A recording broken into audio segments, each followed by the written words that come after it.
Hi everybody, welcome back to part 2 of my NURBS freeform 3D modelling using my new art gallery project. So if you haven't seen the first part, make sure you check out part 1, ideally before you watch this part. And if you want to watch the entire video, just without any interruptions or adverts, make sure you check out my new membership side of the YouTube channel. So let's get started. Okay, fantastic. So I've got some soil, one of my textures from my texture packs there, and basically we can now plant out this area here quite rapidly.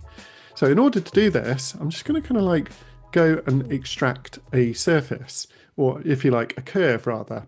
So using my extract curve, I'm basically just going to hold shift down, extract a few of those curves, and if you do select the tangential, sometimes that makes it very, very easy. Okay, that's fantastic.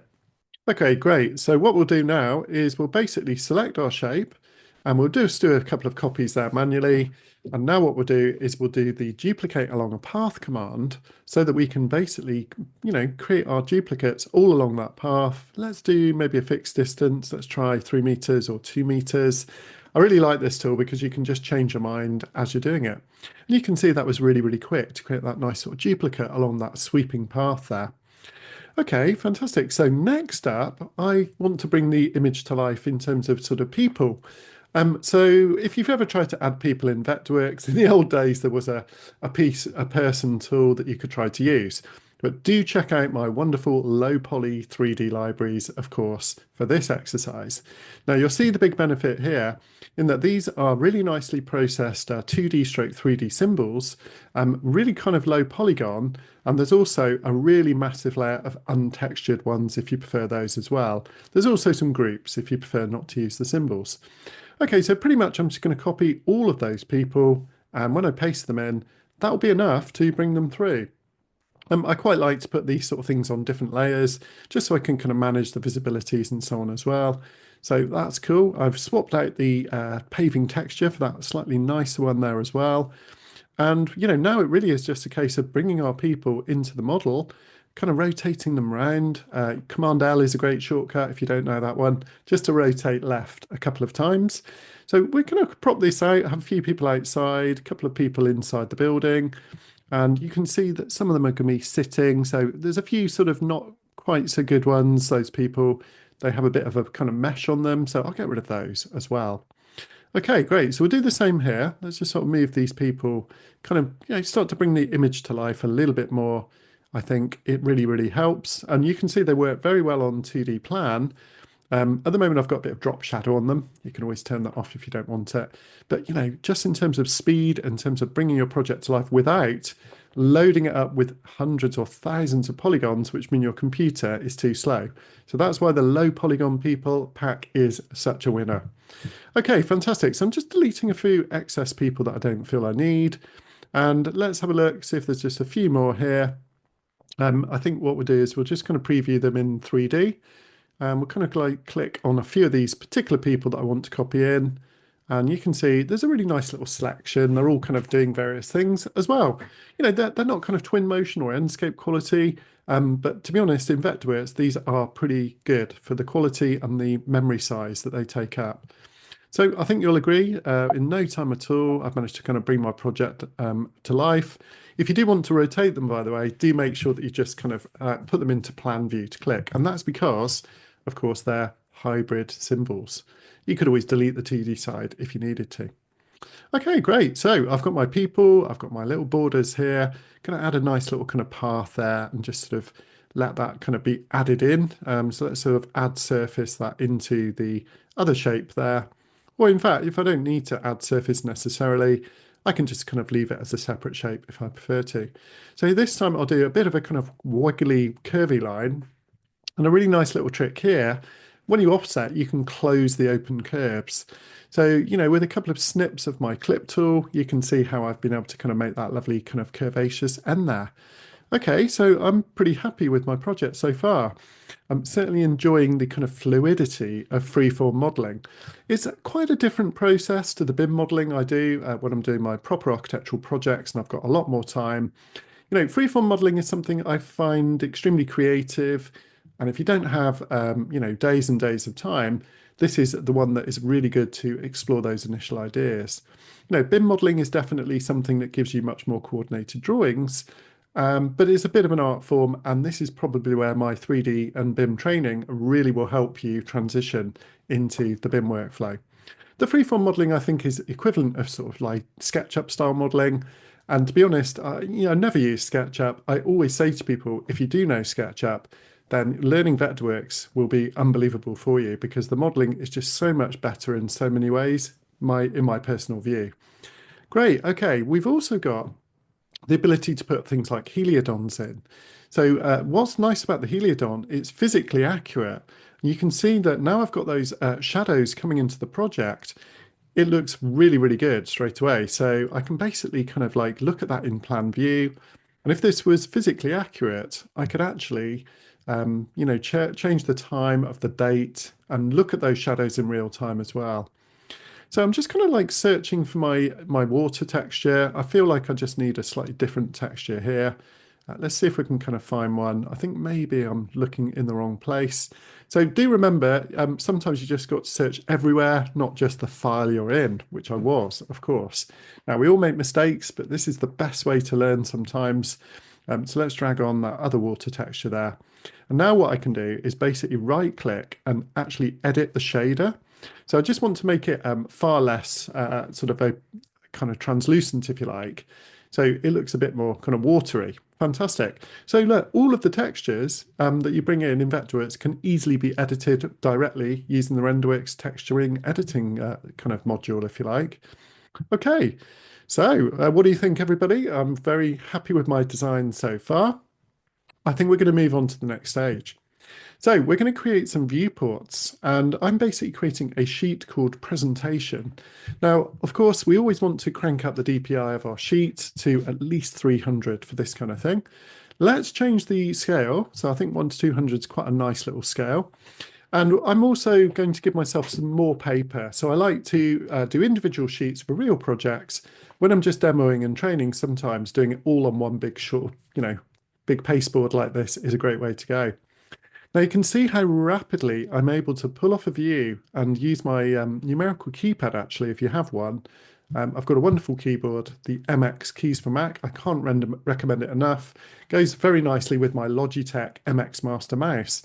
So the good thing about the big keyboard is I can just click all the numerical keys and pull off that elevational view with a copy and just click the next key. So 6, for example, will give me that side view, and then 8 would give me the back view again, and so on. So we can whiz around in 3D, but we can also modify our viewports as well, which is very cool. Now, a nice little tip here is I've decided I want to kind of reformat those. I'm just going to kind of align them and make sure they're lined up. So that's really nice that that works with viewports as well. And I think we're almost there. Just give ourselves a bit more breathing space here. So let's kind of move those up a bit. And I'm going to use the custom distance nudging command, just vary that in my preferences so that I can kind of nudge those around, say 5 or 10 mil at a time. Okay, very, very good. Right, so next up, I think we want to go and create some perspective views. Obviously working orthogonal is great, but perspective views are really, really good for sort of giving that sense of realism. So one of the nice things with the perspective view is you can kind of vary the height, and using things like the walkthrough tool, you'll see that we can basically come along and save, really kind of nice perspective views. Now, I would quite like to point out that there is the multi-screen view in Vectorworks, and this is extremely useful, particularly if you do have a larger screen like a 32-inch screen that I have. So I can basically put it into this multi-screen view with my keyboard shortcut equals on my workspace, or click on the button up on the mobile. But you can see how useful that is, because it means that I can, get the view that I want, but still be moving things around in plan and elevation in the other viewports, so that I can basically set those up nicely. Okay, so this time we've actually done the view with a Renderworks camera. Basically, you can see that now I've got my camera, it really is exactly the eye height I would like it to be. So I can make some little tweaks and adjustments. I've decided that I want to move this person in 3D. So you can see it's quite easy for me to kind of like move him forward or backwards using either the numbers on the object info, or change the mode of the selection tool so that you have the 3D dragger instead. Another really cool thing I've always loved about Vectorworks, just a fun thing, is that I can basically show my doors open as well. So let's kind of change the type of door so they all slide back, 3 opening, and now you'll see that we can kind of move through and basically get those doors open, which is cool. Okay, so I feel like the building inside needs a bit of work now. So I've got a really nice pack of sort of 3D benches and things that I've created. These items were all created using SketchUp models actually, and imported, processed, and basically turned into 2D straight 3D symbols. So again, really nice sort of little way to build your own libraries if the Vectorworks libraries aren't enough for you. So you can see that the beauty of the 3D dragger is not only can I kind of move them around and rotate them, I can basically just finely position things in 3D space. So I do like the 3D dragger. Other times it's better just to go to the regular kind of move and kind of rotate mode. Okay, so I think that's looking pretty good. So let's see if those people look like they're actually sat down. They do. This chap's kind of in my way, so that's where I would move him three-dimensionally using the 3D dragger. Now, one of the things I would recommend is once you begin to set up things like save views, this really helps because not only will we be able to create an animation later, we can begin to sort of think about the views that we want and whether these views need to be enhanced with additional things. So I've just updated those people, and you can see I'm just going to move that guy forward a bit, just kind of tweak the positions just so they're not in the middle of the animation path that I'm about to create here. Okay, so I'm just using the walkthrough tool, and each time I go a bit further, I create a new save view. Okay, so I think we need one more, V6, and you'll see that now, let's move this guy a bit, he's in the way. Let's move some of these people, so you can see I can just kind of move these up and down if I spot things. Now, a lot of the time this will be the case with 3D visualization. You know, you'll basically be working on enhancing the visual and the image and the kind of like perspective and the composition once you've set your camera shots up. So I like personally to do this with the save views because they can be updated and refined quite rapidly. The other really nice trick is that I can basically add in a little kind of RenderWorks background just to bring a bit more realism to the sky there. See how that looks. No, that's not the right one. Let's go for something with a bit more cloud in, I think. Mostly cloudy. Yeah, I think that looks good. Okay, fantastic. So if I go into my environmental lighting, that will take account of that environment now, but the only downside I find is it can be a little bit kind of like too contrasty sometimes. So I'm not always a huge fan of the environmental lighting. I do like the shadows and the environmental ambient occlusion and things like reflections, I think really help. But the environmental lighting can be something I don't always use. Great, so you can see that now I've got my save views, and what I did was edit those to put a view transition timer in. So it means that basically I can redefine any of those views at any time. So here we go, we're going to edit them. This is where we put the custom transition in. Let's go for a linear transition, and we'll give it a few seconds each time. Going to go down and tweak that lighting brightness a little bit as well. And let's double click and see how these views look. So here's our first view. Here we are moving to our second position down to that camera eye level. And then we go to our next position, just moving into the space itself. And finally, we're kind of moving through the space, coming to the rear entrance, as you can see with that view 5. And V6 sort of takes us outside. It looks like I've sort of crashed into somebody there. So I might need to just tweak the position of that view so I can see that my animation path is going to work properly. So it's very, very cool. You know, all I need to do probably is just add in an additional view. So let's redefine view 6 there, then spin round. Okay, and I will have sorted the problem, hopefully. So let's see. Don't forget though, we do just need to select those views and just edit the transition timer. And again, we'll go for that linear transition. So between 5, let's just rewind. View number 5 here. That's cool. There's view 6. That's good. So now it goes through the doors. I corrected the problem where it was crashing into the person. You know, all the way through, I can spot problems like those trees are floating, and these kind of things I'll spot as I'm working through. So I think I like the transition. Obviously, I just need to perhaps back up a bit and get rid of this chap here. who we crash into at some point. But what we'll do, we'll just move him to a different spot and he can be a bit more kind of walking up to the building. Okay, so save views are a really nice aspect of the software. And I would recommend that if you do want to use this in your client communications, in a way, it's a bit like setting up a slideshow, but doing it with Vectorworks. And Vectorworks is honestly a wonderful presentation package, as you can see, but not just for presenting the sheets, for live presentation using those viewports and sort of save views. Okay, so I kind of feel like the views are coming on quite nicely now, and I'm just going to create a sequence of a few of the viewports onto my sheets. I feel like I wouldn't mind maybe another couple of sheets of paper now. So let's see how this looks. Let's basically see how it looks in dark mode as well. And at this time, because I've done a bit more work, I'm just going to click update. When you update, you'll get the true quality of those renderings coming through. But it is nice now. The viewports do kind of update in draft mode as soon as you go back to them as well. So that's something that is a really nice aspect. As soon as you create the viewport, you get a low quality view. Then when we do the final update, we'll get the true high quality rendering. Okay, great. So let's go back to our view 1, view 2, review this one more time. And really now we're on to the kind of final stages. So for me, it's all about sort of just making these extra little kind of tweaks and touches.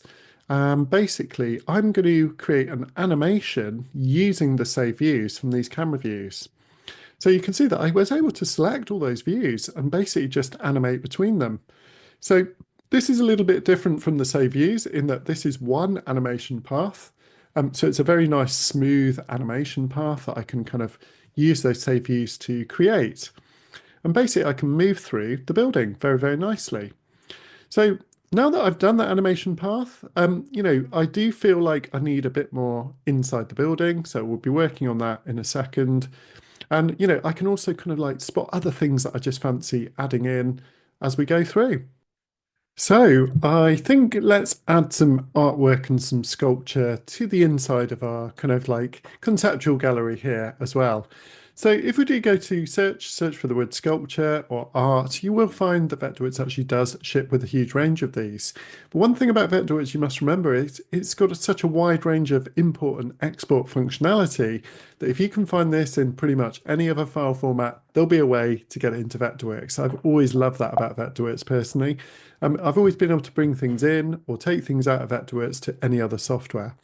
So we've got more compatibility with things like SketchUp, obviously Enscape and D5 for rendering, but also things like Sketchfab for importing things like USD files these days. Okay, so I'm just going to like bring in some of these kind of like sculptural objects, and you can see they're coming in a bit small, but don't worry, we've got a little trick where we'll sort this in a minute. Some of these nice little sculptures from David Harbour, I think will really, really suit this space. So you can see that once you've downloaded the library the first time, to actually drag them in the second time is quite rapid as well. So we're just going to drag those in and just sort of keep working out this space a little bit more.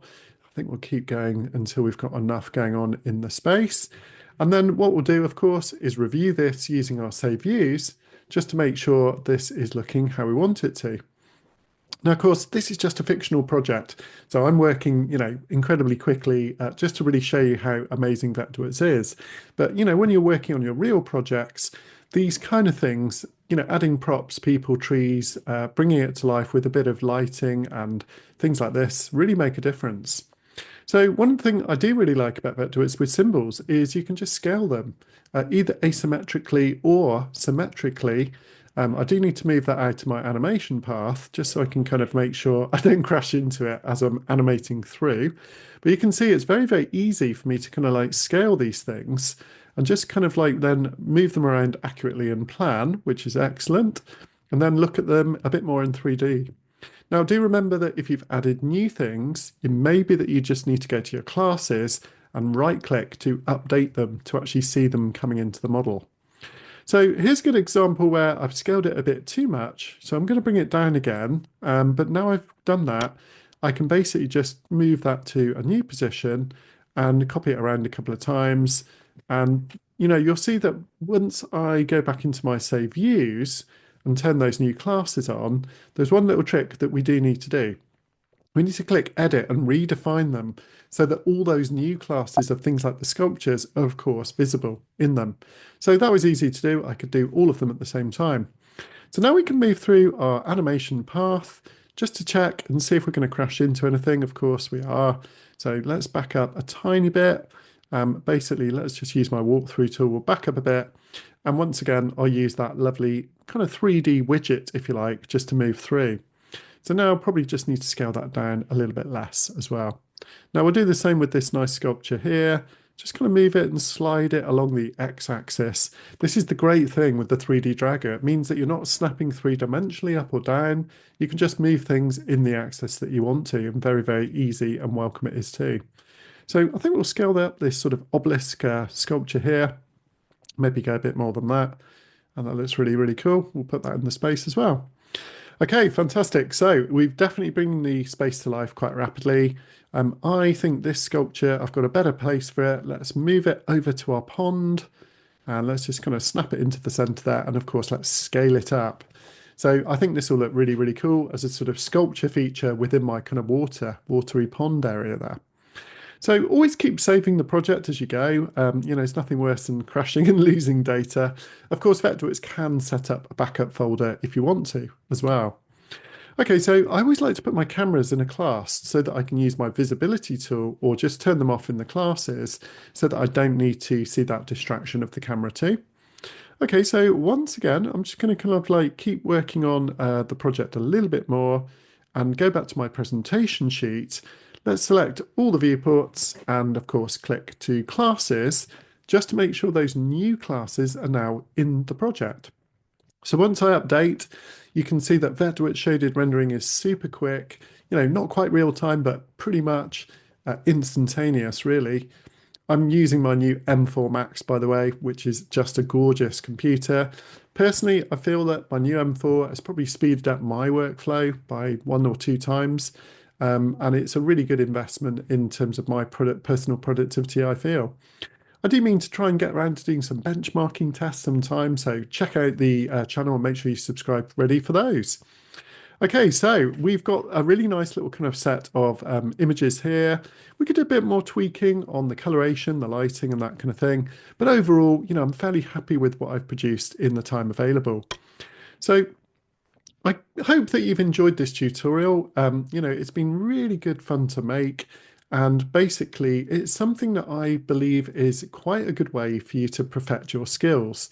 You know, obviously, we all have real projects to work on where there's time pressure. But for me, you know, messing around maybe in the evenings and the weekends, or just learning some freeform modeling for fun is a great way to perfect your skills without that sort of pressure. Also, for me, it just brings back a bit of creativity and it just allows me to have a lot of fun with my software. But then when I'm doing real projects, these kind of skills really pay dividends.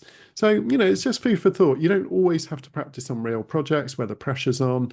Sometimes practicing on made up, messed about projects is extremely creative and good fun. Okay, so what I'm doing now is I'm setting up my animation to render at very high quality. Okay, so I'm just basically just making sure that I put those edges on. Got to have a number in there, and let's click Save Movie. So at the moment you see it's saving to my Vectorworks Cloud folder. That's because I chose to process that onto the Vectorworks Cloud. Now, the amazing thing about the Vectorworks Cloud is it offloads my rendering for me. So it means that my computer isn't locked up. And when it's ready, I can just click and view the link. And here is that rendered animation in no time at all that was rendered on my Vectorworks Cloud. So the great thing about the cloud, as I say, you can use it to render images, but also animations, things like shadow studies, and it will also process things like Revit exports too. So I think this has been a really fun tutorial to make. I love kind of having these creative projects to share with you. If you would like to download this project, I'm going to put this into my members site. It's something that I've just started recently. It's early days, but there are a bunch of videos on there for you to start learning. They're basic videos aimed at setting your Vectorworks up properly and essentially kind of like getting you up to speed with the basics of shortcuts and things. So final little trick is I've put in a hyperlink. You can see that when I click that hyperlink, it links dynamically to my movie. So I've embedded that into the presentation as well. Now, if that's a kind of website link or something, you can get it to visit a website too. So here we are with the final animation in all its glory at full screen. I think you'll agree within the time available that I've had, we've actually covered quite a lot of ground, both in terms of modeling, bit of workflow, looking at things like libraries and also rendering. So thanks for watching everybody, and I'll look forward to seeing you in the next video. Take care. Bye bye.